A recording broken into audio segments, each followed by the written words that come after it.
উচিত আসলে এটা আমার আমার মাথায় ধরে না। আসলে যার সন্তান এত বড় বড় প্রতিষ্ঠানে আছে, এটা আসলে বিশ্বাসের অযোগ্য।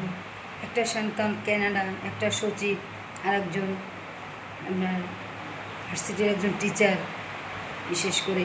তো আমরা কীভাবে বুঝবো আসলে বাবা মা যখন সন্তান পালন করে উচ্চশিক্ষায় শিক্ষিত করতে চায়, তখন তারা ভাবেই না যে আসলে এই সন্তান কি তাদের ভবিষ্যৎ দেখবে কি দেখবে না।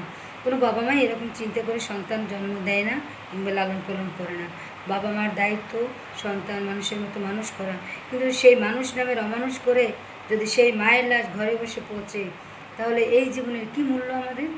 কি করলাম আমরা জীবনে? কি পেলাম আমরা জীবনে? তাহলে দেখেন বন্ধুরা, আমি একটা কথাই বলতে চাই, আপনারা সন্তান সুশিক্ষায় শিক্ষিত করুন, কিন্তু শিক্ষিত অমানুষ নয়। টাকা পয়সা ধন দৌলত সবই থাকে, কিন্তু মানুষের মনুষ্যত্ব থাকে না। যেই তিনটে ছেলে এত বড় বড় অফিসার, এত বড় বড় প্রতিষ্ঠানে বড় বড় জায়গা আছে, তাহলে কি বাবা মাকে তাদের পরিচয় দিতে এত অনীহা? এরকম একটা ভাঙা ঘরে এক পাতিলের ভাত খেয়ে বড় হয়ে যে যার মতেই আজ এগিয়ে যাচ্ছে, আজ এতখানি পথ চলে এসেছে।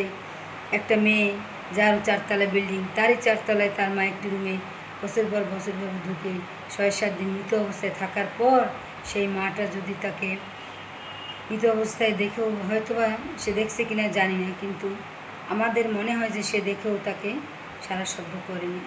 এ কী জীবন, এ কী ছেলে মেয়ে, কী সন্তান, এই কি বাবা মার পাওয়া, এই কি বাবা মার পরিণতি। একজনে 10 জনের চোখে আঙুল দিয়ে দেখিয়ে দেয় সন্তান কী জিনিস। যাকে নিচে রাখিনি পোকার ভয়ে, মাথায় রাখিনি উকুনের ভয়ে, তার বুকের উপরে রেখে বছর পর বছর মানুষ করেছি, আর সেই মানুষ আজ আমাদের,